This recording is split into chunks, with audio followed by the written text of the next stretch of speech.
Maayong aga sa tanan. 안녕하세요.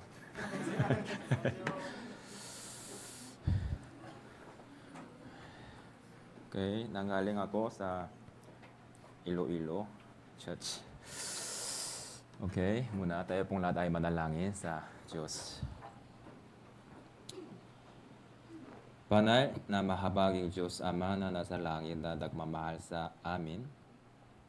Maraming salamat po sa iyong biyaya na nagligtas sa amin sa kasalanan. Dati kami umibig sa maraming kasalanan sa masamang sanlibutan at hindi namin nakilala ang Diyos na buhay. Pero sa pamamagitan ng mga salita ng katotohanan, ang Biblia, nakilala namin ang tunay na Diyos na lumikha ng buong mundo. Ngayon, sa pamamagitan ng yung dakilang pag-ibig, naligtas kami. Nasa pamamagitan ng dakilang pag-ibig ni Yesu Kristo, ang kanyang dakilang sakripisyo, tinubos ang lahat ng aming kasalanan. At ngayon, kami naging mga anak ng Diyos. Maraming salamat po. Ang mga kapatid ng All Tigas Church ay naririto sa harap ng Panginoon. Makibigay sa aming puso ang iyong karunungan at kapangyarihan upang mabuhay kami sa loob ng madilim na makasalanang mundo bilang tunay na anak ng Diyos at bilang tunay na liwanag ng Diyos, upang may paliwanag ang tunay na salita ng Diyos sa maraming kaluluwa na hindi pa naligtas. At naway, sa pamamagitan ng mga kapatid ng All Tigas Church, maliligtas ang maraming kaluluwa at ang maluwalhati ang Panginoon lamang. Ngayon, sa pamamagitan ng sermon na ito, naway lumalago ang aming pananampalataya. At kahit na maraming kahirapan sa aming Christian living, naway makapagtagumpay kami ng lahat ng tukso ng Diablo, at naway magtayo kami sa harap ng Diyos sa langit ng may maraming kaluwalhatian. Sa pamamagitan ng sermon na ito, naway malaman namin ang mas dakilang karunungan at mahalagang turo sa pamamagitan ng tulong ng Espiritu Santo. Ipinakakatiwala namin ang lahat sa iyong makapangyarihang kamay ng Espiritu Santo. Ito po ang aming dalangin sa pangalan ni Jesu Kristo, ang aming tagapagligtas. Amen. Okay, tingnan natin ang Biblia. Mateo chapter 7. Mateo chapter 7 verse 24. Mateo chapter 7 mula verse 24 hanggang 27.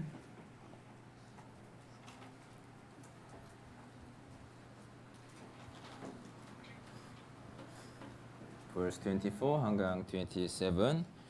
Okay, basahin po natin ng sabay, dahan-dahan. Ready? 3, 2, 1. Kaya't ang bawat nakikinig sa mga salita kong ito at kinaganap ang mga ito ay natutulad sa isang matalinong tao na magtayo ng kanyang bahay sa ibabaw ng bato. Bumagsak ang ulan at tumating ang baha, umihip ang mga hangin at umipas ang bahay na iyon.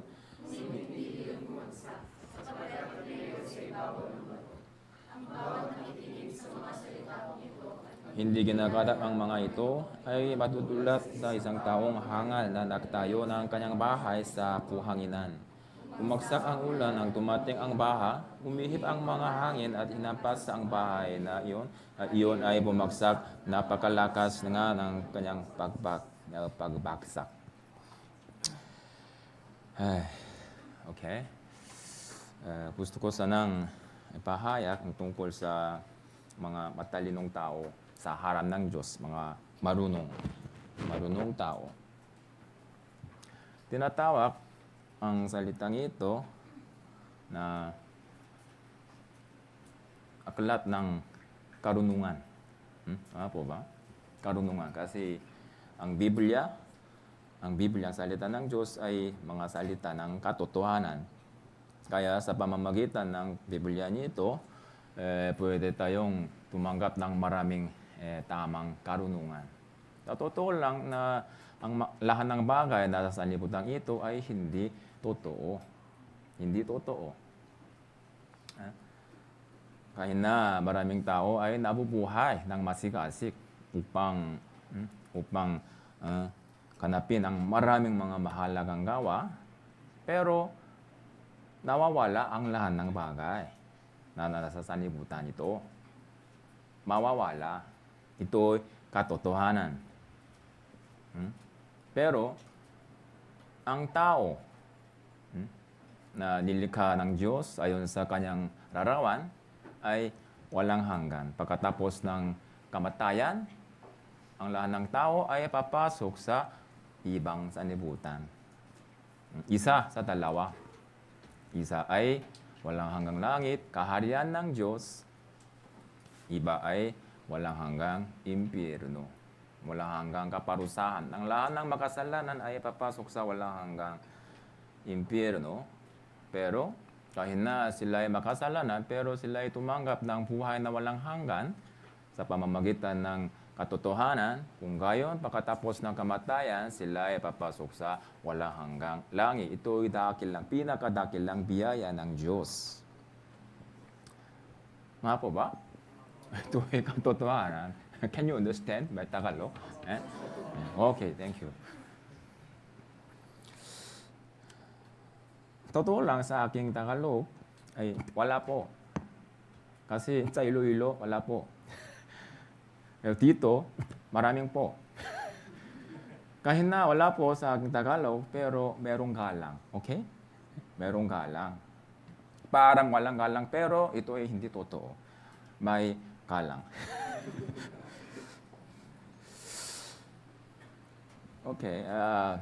Dito sa Pilipinas, maraming Kristiyano na sumasamba sa Diyos. Pero sa tingin ko, maraming Kristiyano ay hindi nagbabasa ng Biblia. Hindi nila alam ang tunay na salita ng katotohanan ng Diyos. Kaya na sila ay sumasamba ng may tapan na puso sa Diyos, pero ang kanilang Christian living ay naliligaw mula sa katotohanan. Kaya, alam ko na sa pamamagitan ng Christian living ko, ito, ang Biblia, ito ay pinakamahalaga sa ating Christian living. Kung walang Biblia, kung gayon, hindi pwede nating malaman ano ang katotohanan. Ano ang katotohanan? Kahit na tayo ay naligtas sa pamamagitan ng Bible Seminar, pero kung hindi nagpapatuloy na manatili sa loob ng salita ng Diyos, kung gayon ang ating Christian living din ay maliligaw mula sa katotohanan. Kaya, patuloy, dapat nating basahin ang Biblia araw-araw upang malaman ano ang katotohanan. Katotohanan. Sa tingin ko, maraming Kristiyano ay dumadalo sa tuwing linggo sa church. Pero, konti lamang nagpabasa ng tapan na puso ng Biblia araw-araw. Lagi sinasabi ng Diyos na ang salita ng Diyos ay espiritual na pagkain para sa ating kaluluwa. Ang lahat ng tao kumakain tatlong ulit sa araw-araw. Pero tayo ay nabubuhay sa loob ng Diyos. Kaya, dapat tayong kumain ng 3 ulit araw-araw ng espiritual na pagkain. Kung hindi, ang ating kaluluwa ay magiging payak. Walang kapangyarihan. Sa paningin ng tao, siya ay parang tapat na Kristiyano. Pero sa paningin ng Diyos, hindi. Siya ay may sakit sa kanyang kaluluwa. Ang lahat ng tao ay natututo ng maraming bagay sa sanlibutan araw-araw sa pamamagitan ng TV, cellphone, maraming news. Pero kanilang lahat ay hindi katotohanan. Kahit na may pakinabang ang yung balita, pero sa langit, walang pakinabang sila. Hindi po ba? Kaya, ang tunay na Christian living ay ito na dapat tayong humanap ng walang hanggang ating pamumuhay sa langit. Maraming Pilipino ay humihingi sa Diyos ng kayamanan o salapi o kalusugan. Pero, mamamayan, mayayaman din ay mamamatay sa balang araw at mahaharap din mamamatay kung gayon. Ito ba tunay na pagpapala ng Diyos na kayamanan? Hindi tunay na pagpapala. Sa sanlibutan ito, pera ay pagpapala ng Diyos. Pero sa langit, walang kailangan ng pera. Kaya sa paningin ng Diyos, ang pera, kayamanan, ito ay hindi tunay na pagpapala. Ano ito? Na kalusugan. Maraming tao sa loob ng ospital. Pero, mga may sakit ay mamamatay. Pero, tayong malusong na tao din ay mamamatay. Kung gayon. Ang kalusugan din ay tunay na pagpapala ng Diyos? Hindi. Kung gayon, ano ang tunay na pagpapala ng Diyos sa tao? Pagkatapos ng kamatayan, anong mangyayari sa tao? Ang lahat ng tao ay dapat humarap sa Diyos. Kung matatagpuan ang kahit isang kasalanan sa Diyos, kung gayon siya ay papasok sa impyerno. Kung matuwid sa harap ng Diyos, siya ay papasok sa langit. Kaya, ito ay pinakamahalagang pagpapala ng Diyos na walang hanggang buhay. Walang hanggang buhay. Kaya, ito ay pinakamahalagang gawa ng Diyos na tayo dapat gumawa ng mga gawa ng Panginoon na upang mailigtas ang maraming kaluluwa. Paano? Sa pamamagitan ng salita ng Diyos. Ebanghelyo, magandang balita. Sa ating church, nangyayari ang maraming Bible seminar. Ano ang layunin ng Bible seminar? Upang mailigtas ang maraming kaluluwa. Kahit na sila ay matuwid o makasalanan. Walang problema. Sino mang nananampalataya sa salita ni Hesus Kristo na siya ay namatay para sa kanya at tinubos ang lahat ng kanyang kasalanan. Kung siya ay bumalik sa Diyos, kung gayon, siya ay makakaroon ng buhay na walang hanggan. Ito ay pinakamahalagang biyaya ng Diyos dahil sa kanyang pag-ibig. At pagkatapos ng kaligtasan, ano ang dapat gawin natin?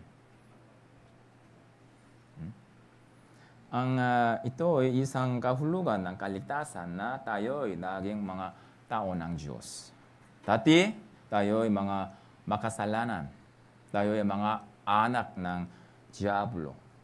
Kahit na nilikha tayo ng Diyos, pero tayo'y naligaw at naging mga tao ng Diablo na umiibig sa maraming kasalanan araw-araw. Kaya kung tayo'y hindi gumagawa ng kasalanan, kung gayon ay magiging kahirapan sa ating pamumuhay. Sa halimbawa, kanitong tayo'y ngayon nakikinig sa salita ng Diyos. Oo. Pero kung kayo'y dapat makinig sa salita ng Diyos ng magpakailanman. Kung gayon, ano ang pakiramdam ninyo? Magalak o malungkot? Magalak o malungkot? Magalak? Pasaya? Very nice. Ako magikinig sa salita ng Diyos magpakailanman. Wow. Pero kung gayon, kayong lahat ay mamamatay. Kung ako magsasermon sa loob ng 4 na oras, kung gayon, ang mga ang halos kayong lahat ay mamamatay. Hindi po ba? Sa totoo lang, ang salita ng Diyos ay kahirapan sa atin. Ito isang tiyak na patotoo na tayo'y makasalanan. Ito'y pinakamahalagang salita ng katotohanan. Kaya dahan-dahan, tayo'y nagsasanay ng tamang Christian living upang mabuhay sa langit magpakailanman kasama ng Diyos. Sa totoo lang, madaling lumipas ang oras habang tayo'y nanonood sa isang movie. Hindi po ba? Talang oras, napakadali.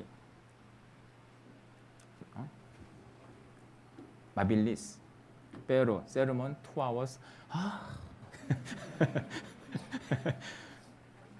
it's okay. Ang ating katawan ay makasalanan. Pero, tandaan ninyo ito na tayo'y mga tao ng Diyos. Tao ng Diyos. Tayo'y mabubuhay sa langit magpakailanman. Kaya, dapat nating malaman ano ang tamang pamumuhay sa langit. Kaya, palihog, pakiusap, please, palihog, Ilonggo. Basahin ninyo ang Biblia araw-araw. Okay? Okay, verse 24. Kaya't ang bawat nakikinig sa mga salita kong ito ay ginaganap ang mga ito ay matutula sa isang matalinong tao na nagtayo ng kanyang bahay sa ibabaw ng bato. At ito ang salita nito ay sinabi ni Hesus Kristo. Ito ay sa loob nito mahalagang turo ng Diyos. May 2 tao dito. Isa ay ito. Ang bawat nakikinig sa mga salita kong ito at ginaganap ang mga ito. Siya ay nakikinig ng salita at tumutupad ng yung salita. Okay? Pero, 26. Ang bawat nakikinig sa mga salita kong ito at hindi ginaganap ang mga ito. Siya ay mabuti sa nakikinig sa salita ng Diyos. Pero, hindi siya ay sumusunod sa Biblia. Sa tingin ko, maraming Kristiyano, kanitong Kristiyano. Kaya siya ay sa loob ng iglesia, siya ay tapan na Kristiyano. Pero sa labas, karaniwang tao. Parang hindi tao ng Diyos. Bakit? Kung siya ay tunay na anak ng Diyos, kung gayon, kailanman at saan man, lumalabas ang mga bagay ng Diyos mula sa kanila, pero sa iglesia lamang lumalabas. Pero sa ibang lugar, wala. Kung gayon, sa Kanya, ang Diyos, may ang Diyos sa Kanya sa iglesia lamang. Sa Kanyang bahay, kalsada, sa trabaho, walang Diyos. Ito ay hindi tamang Kristiyano. Hindi po ba? Lagi, tandaan niyo ito, tayo ay dapat muna makinig sa salita ng Diyos at tapos dapat tayong sumunod sa Kanyang salita. Ito ay katotohanan. Tamang Christian living. Tingnan natin ang Biblia, Efeso chapter 2. Efeso chapter 2, verse 20.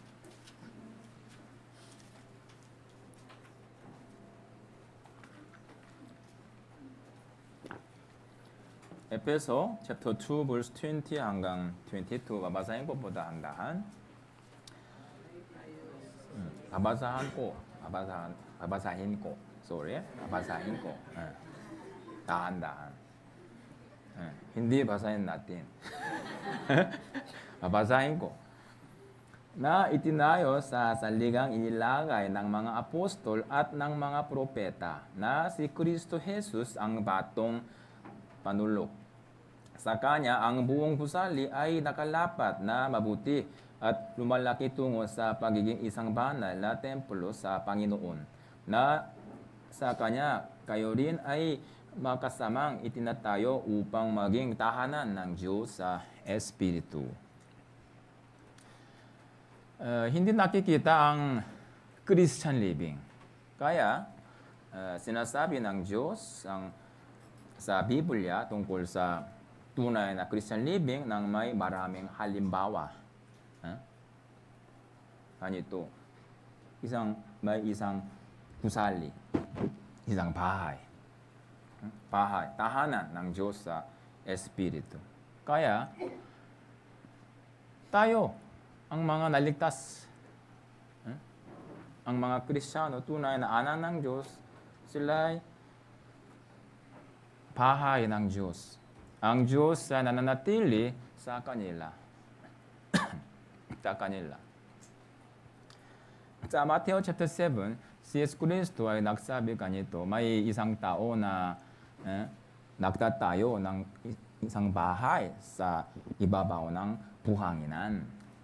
Pero ibang tao ay matatang na bato, matibay na bato. Anong kahulugan nito? Bato at buhanginan. Ang bahay na itinayo sa ibabaw ng bato, ito ay matibay na bahay. Pero sa ibabaw ng buhanginan, parang matibay pero kung dumating malakas ang ulan at ang baha, kung gayon, mawawasak ang iyong bahay. Pagkatapos ng kaligtasan, dumadating ang maraming kahirapan. Nalalaman ba ninyo kung bakit dumadating ang maraming kahirapan? Sa totoo lang, inaasahan ng lahat ng tao na pagkatapos ng kaligtasan, mulang kaligtasan, kung gayon, ako'y makatanggap ng maraming pagpapala ng Diyos. Pero sa totoo lang, dumadating ang maraming kahirapan. Bakit? Bakit?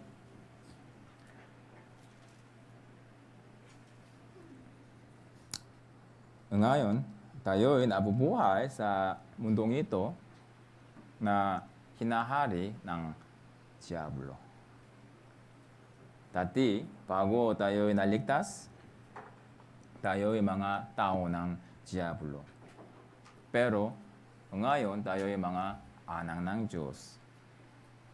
Dati, bago kaligtasan, tayo ay mga kaibigan ng Diablo. Pero ngayon, kaibigan ni Jesu Kristo. Kaya, ngayon tayo ay naging mga kaaway ng Diablo. Kaya ngayon, nagalit ang Diablo sa inyo. Kung kayo mga kaibigan ng Diablo, kung kayo Diablo ay magbibigay sa inyo ng maraming mga pagpapala. Pero tayo ay naging nagkanulo sa Kanya ngayon. Hanggang kahapon, siya ay kaibigan ko, pero araw na ito, siya ay naging kaaway ko. Kaya, galit na galit ang Diablo sa inyo, sa atin. Kaya, araw-araw, ibinibigay niya sa atin ang maraming kapigatian. Pero, tahimik ang Diyos. Bakit? Sa totoo lang, hindi tumahimik ang Diyos. Ito'y iglesia, bahay ng Diyos. Kung sila ay nananatili sa loob ng bahay ng Diyos, iglesia, kung kayo walang problema kahit na ibinibigay ng Diablo ang maraming pag-uusik. Walang problema. Pero ayon sa ating masamang diwa, lagi lumalabas sila sa iglesia. Lagi. Tayo'y dapat manatili sa loob ng iglesia at tayo'y dapat magtayo ng ating iglesia sa ibabaw ng pato. Matibay na pato. Malakas at matibay na pato. Ating individual na pamumuhay din, ating individual na tao din ay isang maliit na bahay ng Diyos. Kaya sa akin din may Espiritu Santo. Espiritu ng Diyos. Pero ang unity natin din may Espiritu Santo. Ito isang sikreto ng Diyos. Trinidad na Diyos. Amang Diyos, Anak na Diyos, Espiritu Santo. Bilang Espiritu Santo, ang Diyos ay nananatili sa atin. Sa loob natin. Ngayon din. Pero kung gayon, ano mang kahulugan ng buhanginan at ang pato? Lagi, pato ay salita ng Diyos. Ano natin ang Biblia? Juan chapter 1. Juan chapter 1 verse 1. Juan chapter 1 verse 1. Babasahin ko po. Sa simula ay ang salita, at ang salita ay kasama ng Diyos, at ang salita ay Diyos. Dito, salita ay Diyos. 14, verse 14. At naging tao ang salita. At naging tao ang salita. Sino ito? Si Jesu Cristo. Verse chapter 14, Juan chapter 14, verse 26.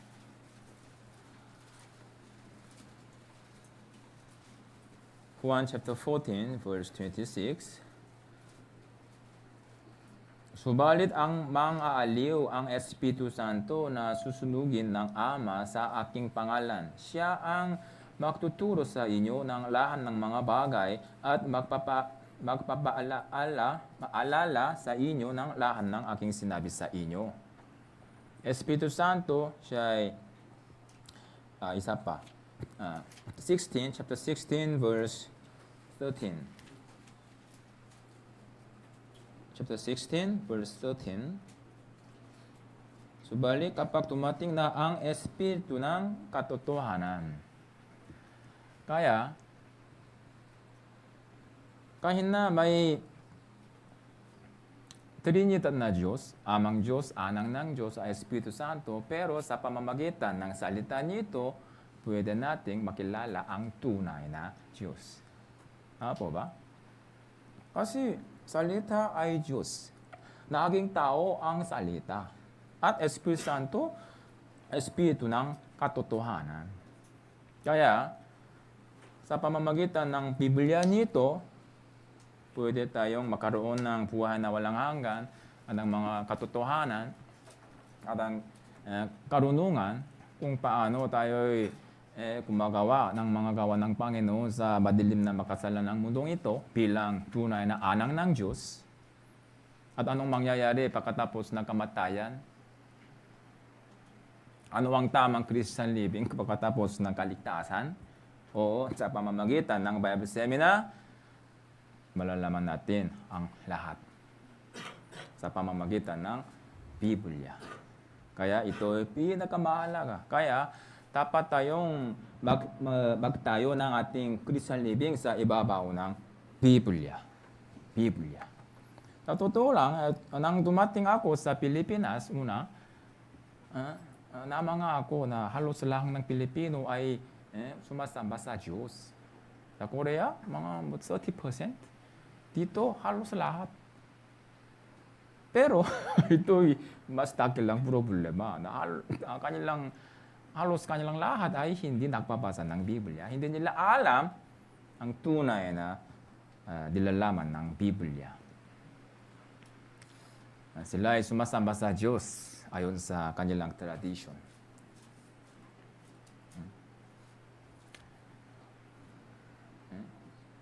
Ang mga Israelita, mga saksi ng Diyos, sila din ay lagi sumamba sa Diyos.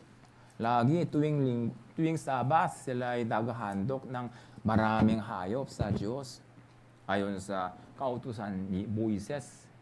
Pero pinuksa sila ng Diyos. Bakit? Sila ay lagi naghahandok sa Diyos. Pero bakit isinumpa sila ng Diyos? Sila ay naghahandok sa Diyos ayon sa kanilang sariling kalooban. Hindi sila ay sumunod sa tunay na salita ng Diyos, tunay na kautusan ng Diyos. Kaya, kahit na sila ay tunay na saksi ng Diyos, pinuksa sila. Sila ay lagi naligaw. Ipinadala ng Diyos ang maraming propeta sa kanila. Pero ayaw nilang pakinggan ang salita ng Diyos. Lagi. Sa wakas, sinugo ang kanyang anak, si Jesucristo, pero pinatay siya. Bakit? Si Jesucristo, ang kanyang turo ay hindi narapat sa kanilang turo. Kanilang puso. Hindi tama sa kanilang puso. Bakit? Kaya sinabi ni Jesucristo sa kanila na kayo hindi mga anak ng Diyos, kundi mga anak ng Diablo. Kaya kayo gumagawa ayon sa Diablo. Oo. Pagkatapos ng kaligtasan, tayo'y dapat magtayo ng ating Christian living sa ibabaw ng pato. Ibig sabihin, katotohanan, salita ng katotohanan, Biblia. Ayon sa Biblia, tayo'y dapat sumunod sa Diyos. Kung walang Biblia, yun ay hindi tunay na pananampalataya. Sa pamamagitan ng salita, pamamagitan ng Biblia nito, nakikilala natin ang Diyos na buhay at ang kalooban ng Diyos. At sa harap ng Diyos, tayo'y makasalanan. Kahit na tayo'y naligtas, pero tayo'y hindi matuwid. Sa harap ng Diyos, sa paningin ng Diyos, tayo'y naging matuwid. Pero sa paningin ko, ako ay hindi matuwid.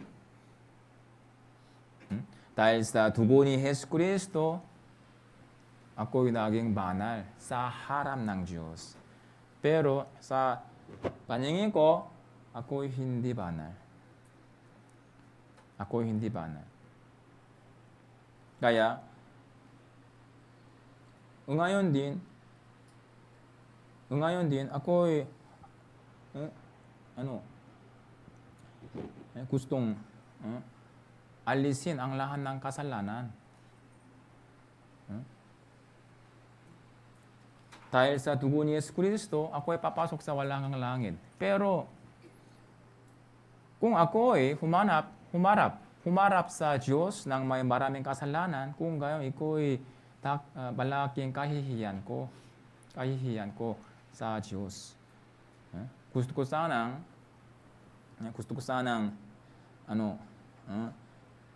bigyan ang Diyos ng maraming kaluwalhatian, maraming kabutihan, maraming katuwiran. Ito isang layunin ng Christian living, hindi po ba? Tayo ay tumanggap ng pinakadakilang biyaya, buhay na walang hanggan. Dahil sa atin, ang kanyang anak, si Yesu Kristo, ay namatay.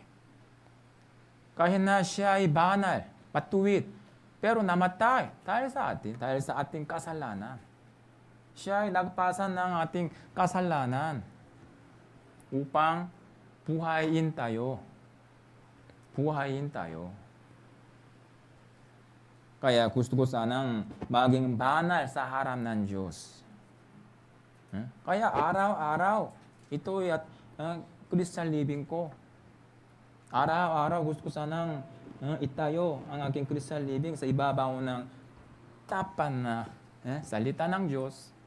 At gusto ko sanang tuparin ang kanyang kalooban araw-araw. Kung gayon, ako'y magiging banal, patuloy. Kung gayon sa wakas, kapag ako'y humarap sa Diyos, kung gayon, gusto ko sanang napakabanal na tao sa harap ng Diyos. Ito ay pakasa ko.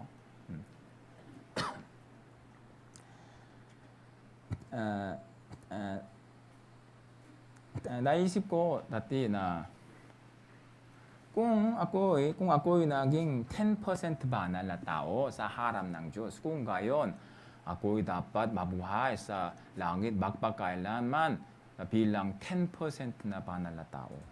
Magpakailanman. Kung ako'y gumawa ng konting bagay ng Diyos habang ako'y nabuhay sa mundong ito, kung gayon, ako'y tatanggap ng konting gantimpala sa langit. Tama po ba? Kung gayon, itong gantimpala, ito'y walang hanggan. Kung gayon, ito'y nangangahulugan na ako'y dapat mabuhay magpakailanman sa langit ng may kanitong gantimpala. Ibig sabihin, ako'y magiging walang hanggang dukha sa langit. Kaya, tatakot ako. Tama. Dahil, sinabi ng Diyos sa lahat ng tao sa pamamagitan ng Biblia, ayon sa inyong ginawa, kagantihan kayo. Ito'y matatang na kautusan ng Diyos. Kahit na tayo'y nakasala ng marami, pero walang problema dahil sa dugo ni Yesu Kristo. Ito'y kapangyarihan ng dugo ni Yesu Kristo. Pero sa kabutihan, katuwiran, gantimpala, ito'y hindi pareho. Ayon sa inyong ginagawa, kagantihan kayo ng Diyos sa langit. Ito'y magiging walang hanggang gantimpala.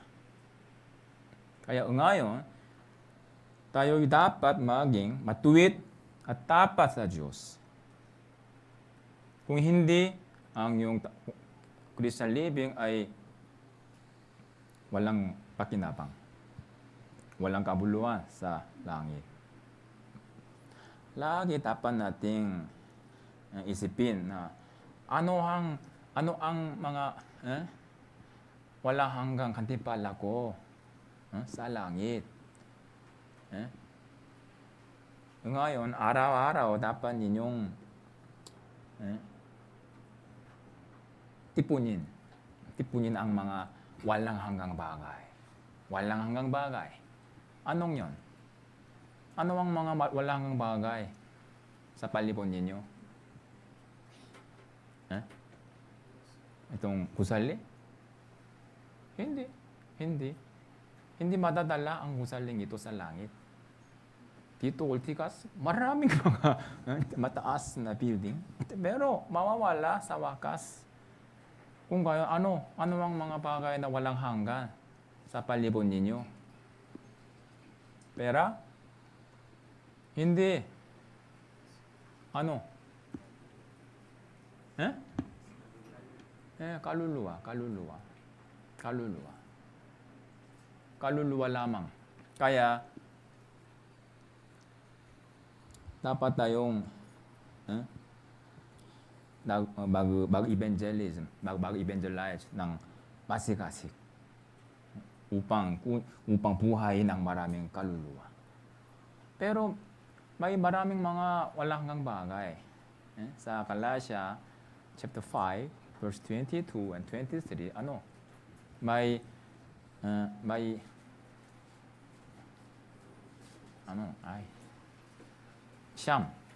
siyam na bunga ng Espiritu Santo.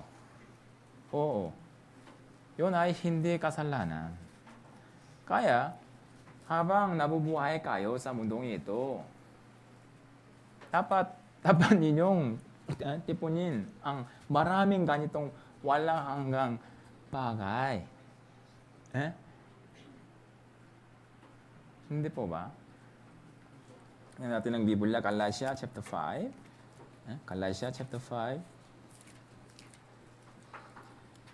22, verse 22, 23. Okay, basahin po natin ang sabay. Ready? 3, 2, 1. Subalit ang bunga ng Espiritu, pag-ibig, kagalakan, kapayapaan, pagtitiyaga, kagandaang loob, kabutihan, katapatan, kaamuan, at pagpipigil sa sarili. Laban sa mga ito ay walang kautusan. Oo, pag-ibig, kagalakan.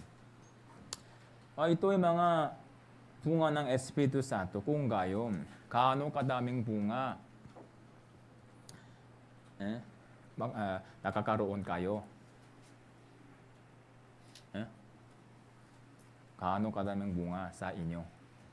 Kung gayon, isipin niyo, konti lang. Kung gayon, ito ay magiging walang hanggang konting-kanting pala sa inyo. Pag-ibig. Sa halimbawa, pag-ibig, kung kayo ay magmamahalan sa isa't isa, lagi sa iglesia, sa bahay, sa kalsada, sa eskwelahan, sa trabaho, lagi. Kahit na sila naligtas o hindi.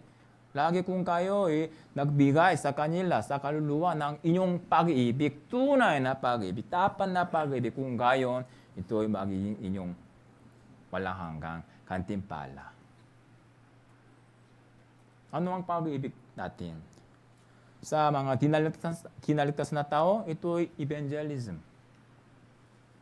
Sa mga naligtas na tao, mga kapatid, ito ay pakikisama, fellowship, at sakripisyo, paglilingkod, at ang handog. Kung tumanggap ako ng maraming pera mula sa Diyos, kung gayong 10% lamang, bumalik kayo sa Diyos. Yun ay kautusan ng Diyos. Pero kung kayo ay nakakaroon ng mas maraming pag-ibig, kung gayong 20%, 30% pwede. Lahat sa mga ito ay walang kautusan. Ayon sa inyong pag-ibig, ayon sa inyong kalooban. 100% pwede. Hindi po ba? At inaalala ng Diyos ang iyong pag-ibig. Ito'y Christian living. Ayon sa Biblia, dapat tayong magtayo ng ating Christian living. Sa totoo lang, ganito, Maraming mga salita ng Diyos. Ganito. Bakit? Ito ay pag-ibig ng Diyos tungo sa inyo. Kaya marami. Kung kayo ay sumusunod sa lahat ng salita ng Biblia, kung gayon, tiyak na napakaraming gantimpala para sa inyo sa langit. Dahil, kayo lagi sumunod sa mga salita ng katotohanan habang nabuhay ka sa madilim na mundo. Ikaw, magaling lingkot. Oo. Ito ay katotohanan. Ilang Kristiyano ay siya ay magaling sa individual na Christian living, pero hindi mabuti sa church. Siyempre, salungat na tao, may salungat na tao na siya ay magaling sa church life. Pero, hindi mabuti sa individual Christian living. Sa halimbawa, salita. May 4 na Christian living. Ano? Salita, panalangin, at fellowship, at evangelism. Anong salita? Sa pamamagitan ng itong salitang pamumuhay, pwede nating malaman ang kalooban ng Diyos. Ibig sabihin, sa pamamagitan ng Biblia, ang Diyos ay nagsasabi sa akin. Po ba? Kung kaya, anong ito? Anong kahulugan ng prayer? Panalangin. Panalangin, ano? Ito, ako'y nagsasabi sa Diyos. Biblia, Diyos ay nagsasabi sa akin. Panalangin, ako nagsasabi sa Diyos. Anong ito? Fellowship. Fellowship sa Diyos. Fellowship ko sa Diyos sa pamamagitan ng salita at panalangin. Kaya ito ay mga individual na Christian living. Kung kayo ay maging tapat sa salitang pamumuhay, panalangin, kung kayo ay lumalapit sa Diyos. Kung gayon, kayo ay magiging makapangyarihang Kristiyano. Ako ay napakalapit sa Diyos. Pero ilang kapatid ay hindi nagbabasa ng Biblia, hindi tapat. Sa pamamagitan ng salita at panalangin, ang Diyos at ako ay nakikipag-usap. Po ba? Ano ang panalangin? Ito panalangin. Tingnan natin ang Biblia. Unang Thessalonica chapter 5. Unang Thessalonica chapter 5 verse 17.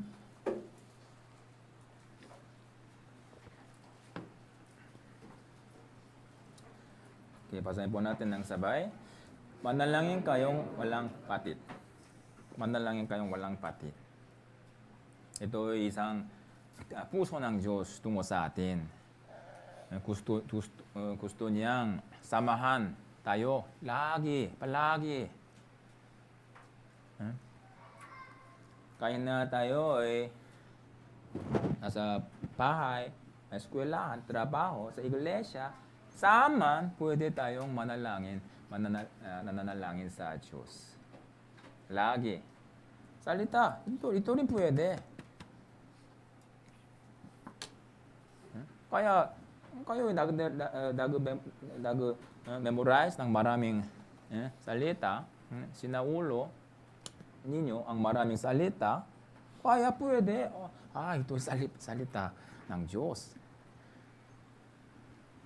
Sa totoo lang, kapag kayo ay nagdanas ng isang special situation, kung kayo, ang Diyos ang nagbibigay ng tamang salita.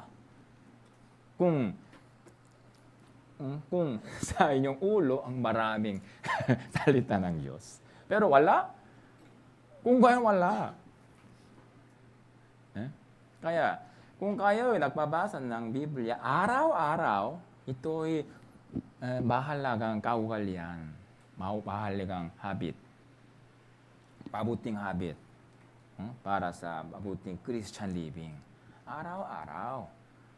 Sa totoo lang, ginugugol natin ang mga 5 minutes sa bawat chapter. Tama ba? Kung gayon,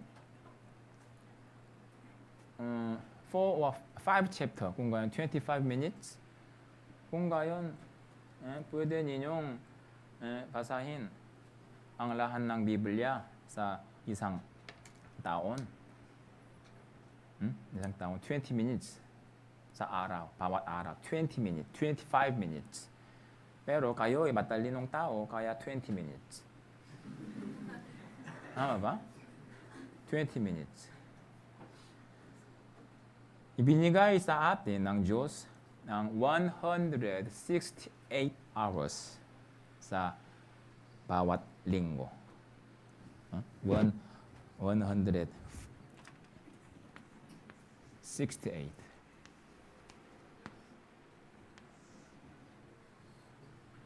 Ito ay isang linggo. Week. Kung gayon, sa linggo, sermon 2 hour, and tanghalian 1 hour, and fellowship 2 hour, Wednesday 2 hour, and Saturday 2 hour, cell group 2 hour, kung gayon, 11 hour. Ito'y hindi pa ng 10%. 10%, hindi. Anong 10%? Ito'y 10%. Ika-10 bahagi ng oras na ibinigay ng Diyos sa atin. Pero, maraming Kristiyano hindi tapat ang kanitong konting oras. Kung gayon, 157 hours.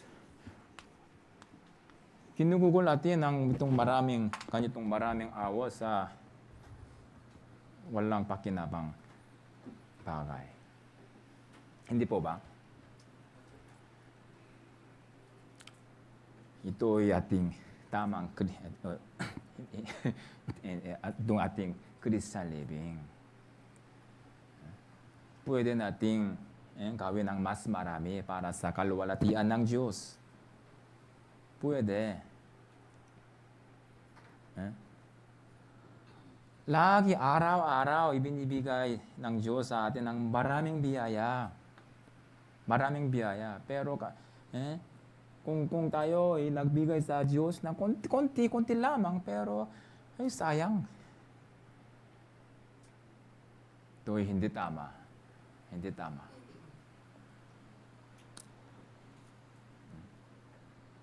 Pwede tayong kanito na verse 17, manalangin kayong walang kapatid. Pwede tayong nananalangin sa Diyos. Manalangin sa Diyos saan man, kailan man. Sa higaan din pwede. Sa CR pwede. Sa nagmamaneho pwede. Sa lumalakad sa kalsada pwede. Bakit? Panalangin ito'y na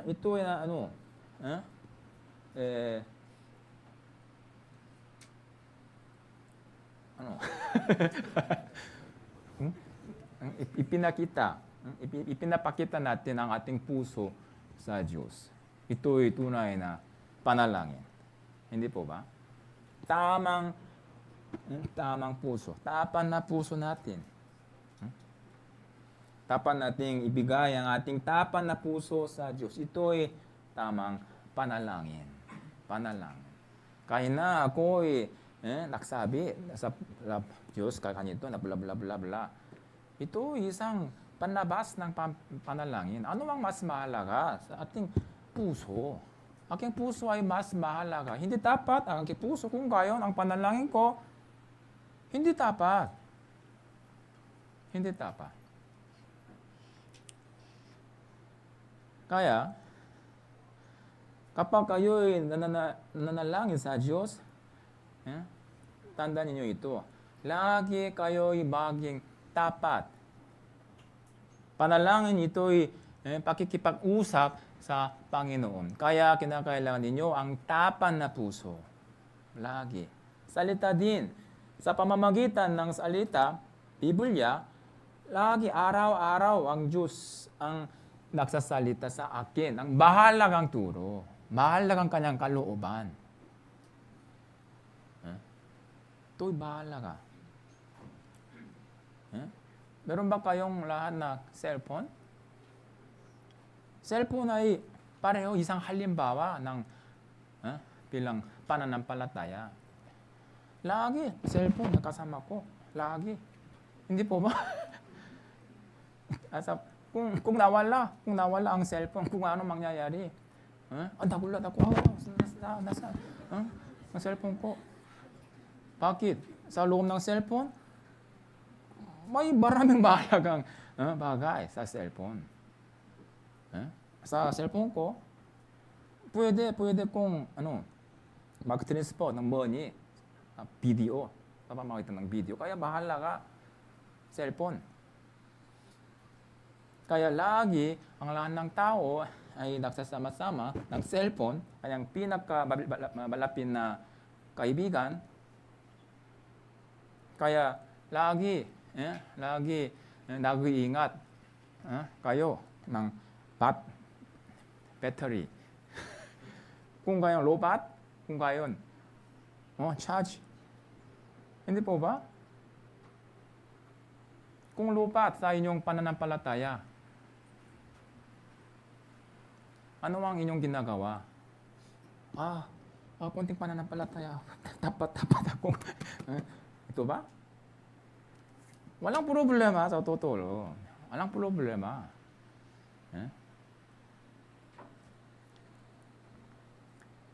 Kaya, totoo lang, the cellphone ay kaya ng mga pananampalataya. Kung walang bat, walang dubat, kung kayo ito'y patay na pananampalataya. Kaya patay.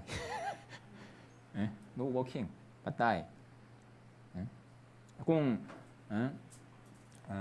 nawasak na ang cellphone, ito nawasak na pananampalataya. No working. Meron sa Biblia, tingnan natin ang Biblia na Ikalawang Timoteo chapter 3.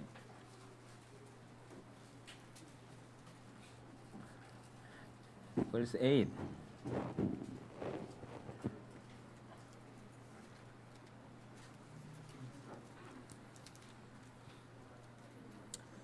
Kung paano sina Janes at Jambre ay sumalunga kay Moises, ang mga ito ay sumasalungatin sa katotohanan, mga taong masasama ang pag-iisip at ang mga nagtakwil sa pananampalataya. At isa pa, unang Timoteo 19, chapter 1, verse 19. Unang Timoteo chapter 1, verse 19, na iniingatan ang pananampalataya at ang mabuting buti sa pamamagitan ng pagtatakwil sa budhi. Ang ibang tao ay nakaranas ng pagwawasak ng barko sa kanilang pananampalataya. Ganitong pagkawasak ng pananampalataya. Merong ganitong pananampalataya. Nawasak na ang kanilang pananampalataya.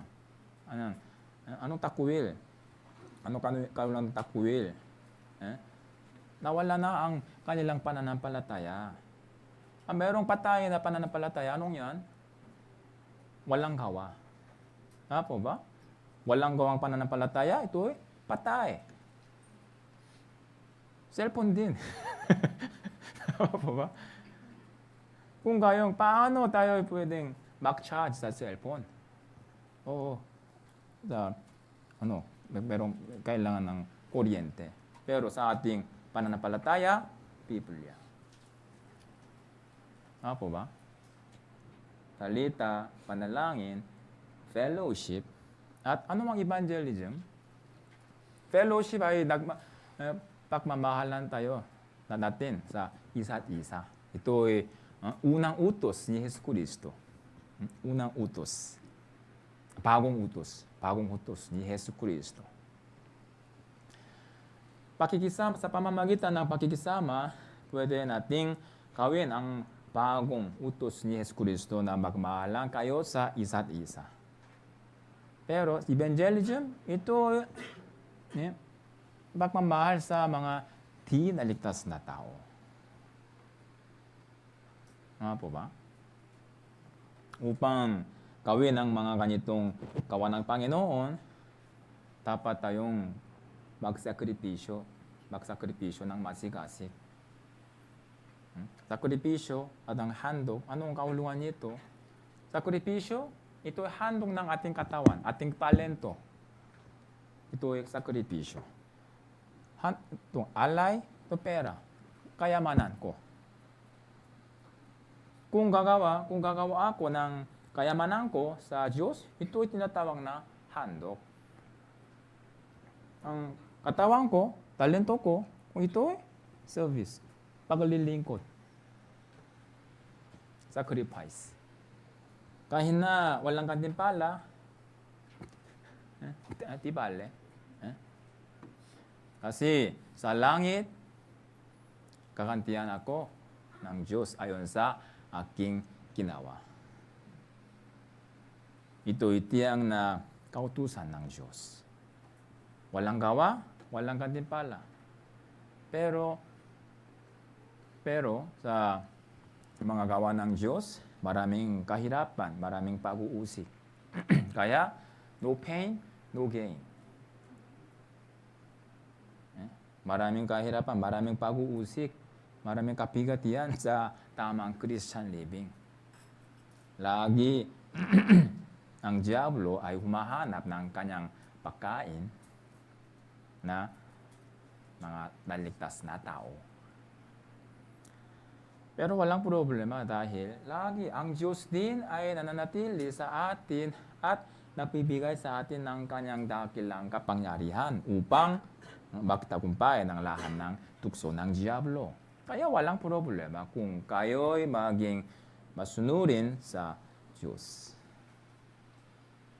Kung kayo'y lumabas, kung kayo mangyayari ang malaking problema.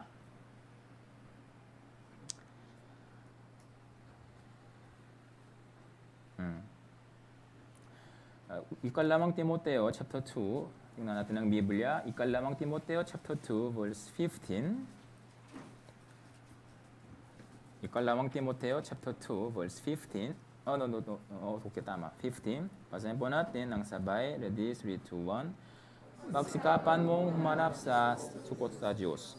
Mga gawang walang anumang dapat ikahiya at gumagamit ng wasto sa salita ng katotohanan. Pagsikapan mong humarap sa supok sa Diyos. Mga gawang walang anumang dapat ikahiya. Ibig sabihin tayo dapat maging tapat na lingkod ng Diyos. Tapat. Ano ang kauluan ng tapat? Katapatan. 100%. Linis. Po ba? Kahit na tayo ipinanganak sa kasalanan, pero pwede tayong maging malinis. Bakit? Dahil sa biyaya ni Hesus Kristo. Dahil sa tulong ng Espiritu Santo. Tayo ay hindi nag-iisa sa mundong ito, makasalan ng mundong ito, hindi nag-iisa. Bakit? Lagi ang Espiritu Santo, Espiritu ng Diyos ay lagi nagsasama-sama sa atin. Lagi ito'y dakilang pangako ng Diyos. Hanggang katapusan, lagi magsasama-sama ang Diyos sa atin. Ito ay tiyak na pangako. Kaya, lagi araw-araw dapat nating alisin ang lahat ng kasalanan. Kaya, ito ay hindi problema tayo ay makasalanan. Hindi problema. Pero, Kung kayo mananatili patuloy sa kasalanan, kung ito'y may malaking problema. Kung nalaman natin na ito'y kasalanan, kung kayong dapat natin umalis sa dapat tayong umalis sa yung kasalanan.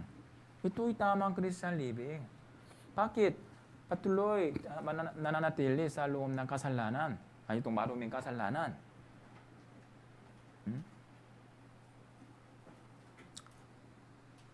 Upang tayo maging banal na tao ng Diyos sa langit, araw-araw dapat nating alisin ang ating kasamaan, karumihan. Hindi po ba? Ito'y Christian living. Paano? Oo, may tamang sagot sa Biblia. Kaya kung walang Biblia, hindi natin alam kung paano. Kung makaalis tayo sa lahat ng kasalanan. Hindi pwede. Pero lagi ang Diyos ay nagtayo ng isang pastor sa bawat church upang may paliwanag ang kanyang tamang kalooban sa bawat na naligtas na tao. Pero kung tayo ay hindi sumunod sa kanyang salita, kung gayon, paano tayo ay maging banal na Kristiyano, tunay na anak ng Diyos?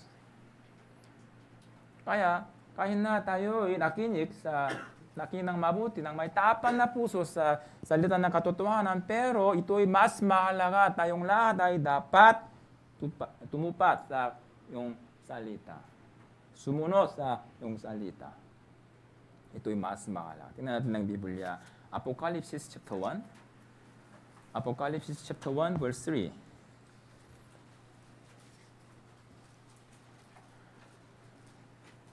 Apocalypse chapter 1 verse 3. Basahin po natin ng sabay. Ready? 3, 2, 1.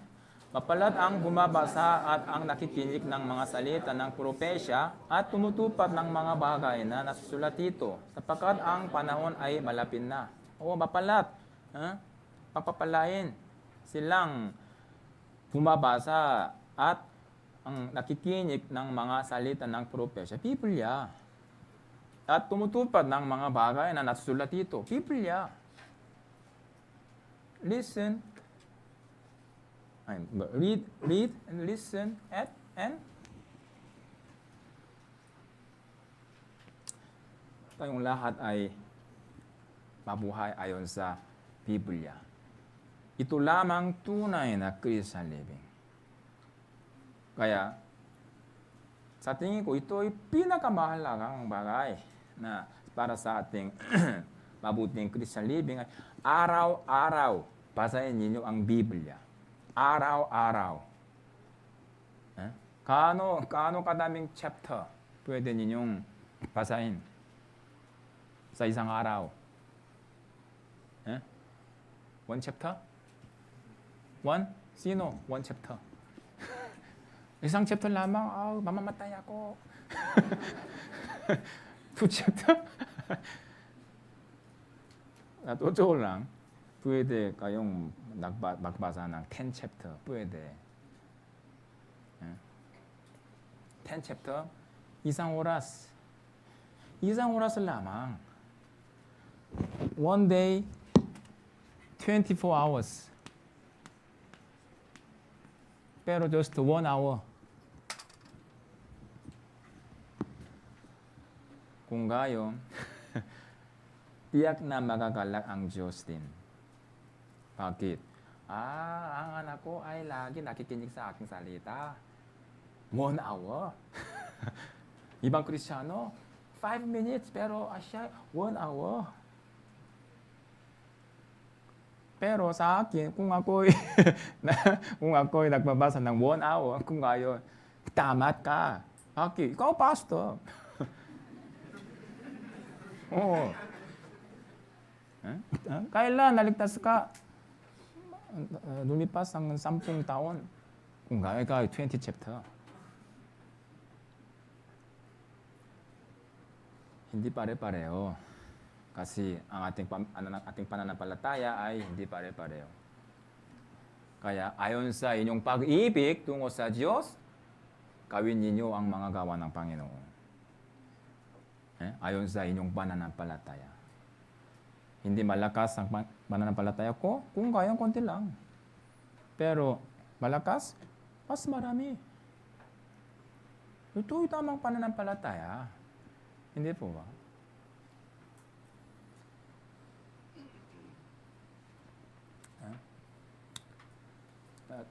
Juan chapter 14, tingnan natin ang Biblia. Juan chapter 14, verse 15.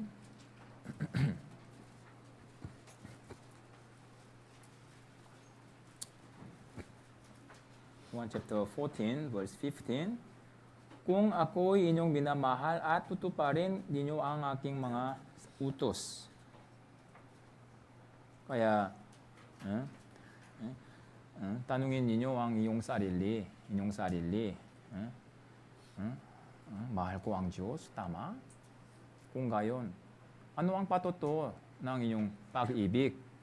Ito. Tuparin ninyo ang aking mga salita kung ako'y inyong minamahal. Sinabi ni Jesus Kristo. 21, verse 21, siyang mayroon ng aking mga utos at tinutupad ang mga iyon ay siyang nagmamahal sa akin. At ang nagmamahal sa akin ay mamahalin ng aking Ama. At siya ay mamahalin ko at ihahaya ko ang aking sarili sa Kanya. 23, 24, pasahin po natin ng sabay, 3, 2, 1. Sumagot si Jesus sa Kanya, kung ang isang tao ay nagmamahal sa akin, ay kanyang tutuparin ang aking salita, at siya ay mamahalin ng aking Ama, at kami lalapit sa Kanya, at kami gagawa ng tahanan kasama siya. At hindi nagmamahal sa akin ay hindi tumutupad ng aking mga salita. Salitang iyon ay hindi akin, kundi sa aking nagsugot sa akin. Kaya, tamang pag-ibig tungo sa akin ay lagi nag-uugnay sa pagbabasa ng Biblia at pagtutupat sa Biblia. Okay? Tama po ba? Tingnan natin ang Biblia, Lucas chapter 6. Lucas chapter 6.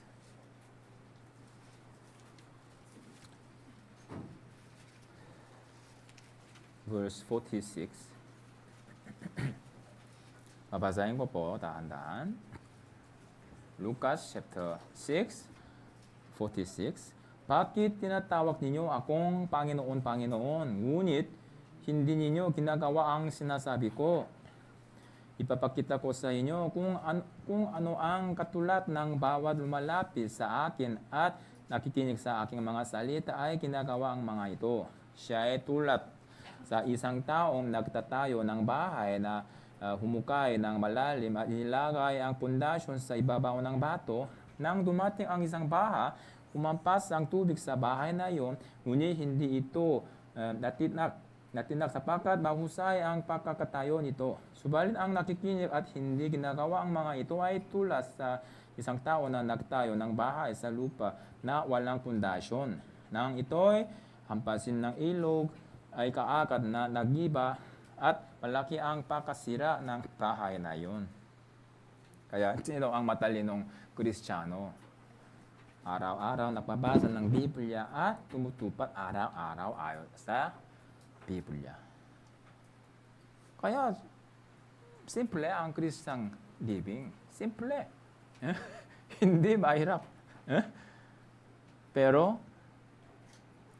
kaya kung kayo ay may tapan na puso sa harap ng Diyos, kung gayon, madali ang Christian living.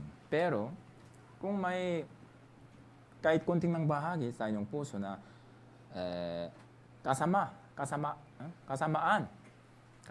kasalanan, kung gayon, ito'y napakahirap. Napakahirap ng Christian living. 46. Bakit tinatawag ninyo akong Panginoon, Panginoon? Ngunit hindi ninyo ginagawa ang sinasabi ko. Ngayon din, tiyak na sinasabi ni Jesus Kristo sa atin. Bakit tinatawag ninyo akong Panginoon, Panginoon? Ngunit hindi ninyo ginagawa ang sinasabi ko. Kung gayon, ano ang sagot ninyo kay Jesus Kristo? Kaya araw-araw tayo'y dapat maging tapat, dahan-dahan. Paano? Oo. Bastang sumunod kayo sa Biblia lamang. Yun lamang. Walang ibang tamang paraan. Biblia lamang. Kaya, basahin ninyo ang Biblia araw-araw. At, makinig kayo sa sermon. Kapag, sa bawat pagkakataon na may salita ng Diyos. At tapos, sa inyong pamumuhay, tuparin ninyo ang mga salita ng Diyos. Kung kayo'y magiging banal sa harap ng Diyos. Kung kayo sa wakas, kapag kayo ay humarap sa Diyos, kung kayo maririnig ninyo na magaling ka mula sa Diyos. Dapat na lingkod ko. Ano po ba? Ito isang pag-asa ko na gusto ko sanang marinig ko na mula sa Diyos. Ikaw ay marangal ko. Marangal na tao ko. Ikaw na tapan na lingkod ko. Yun lang. Nasapan na. Ano ang pag-asa ninyo sa harap ng Diyos? Wala? Wala.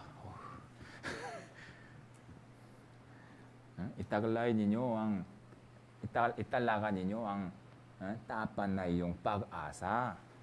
Lagi si Jesus ay nagsabi sa lahat ng Kristiyano. Ano ang dapat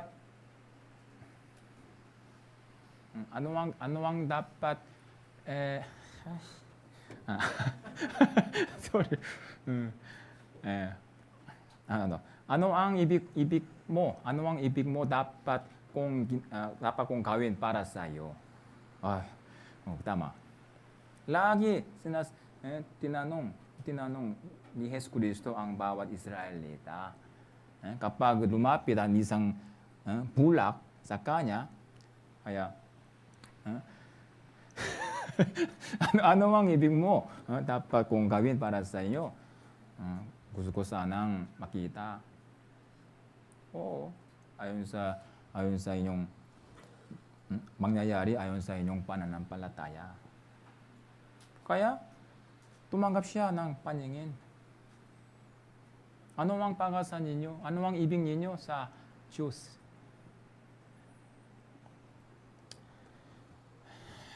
Naway ang lahat ng mga kapatid ng Ultikas Church ay patuloy lumalago sa iyong tamang pananampalataya ayon sa Biblia at kakantihan kayo ng maraming kantimpala mula sa Diyos.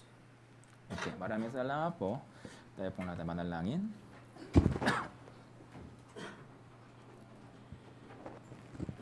Dakilang Diyos na nasa langit, maraming salamat po sa iyong dakilang biyaya na nagaligtas sa amin sa kasalanan.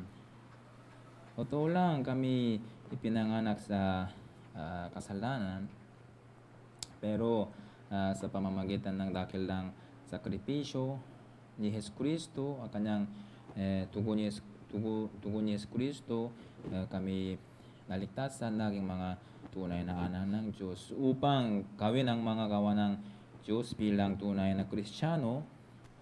Pakibigay sa amin ang iyong karunungan at kapangyarihan. At naway maluwalhati ang Diyos lamang sa pamamagitan ng mga kapatid ng Ultikas Church.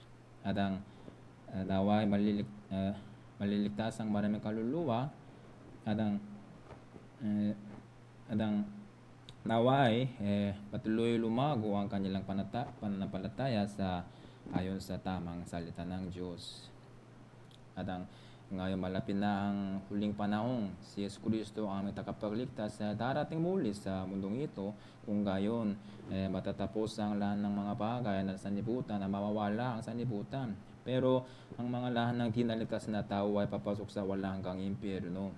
Kaya, pakibigay sa aming puso ang iyong kapangyarihan at ang matapang na puso upang ipahayag ang tunay na salita ng Ebanghelyo sa maraming mga tinaligtas na tao at naway maraming kaluluwa ay maliligtas. Ito po ang aming dalangin sa pangalan ni Yesu Kristo, aming tagapagligtas. Amen. Okay, maraming salamat po.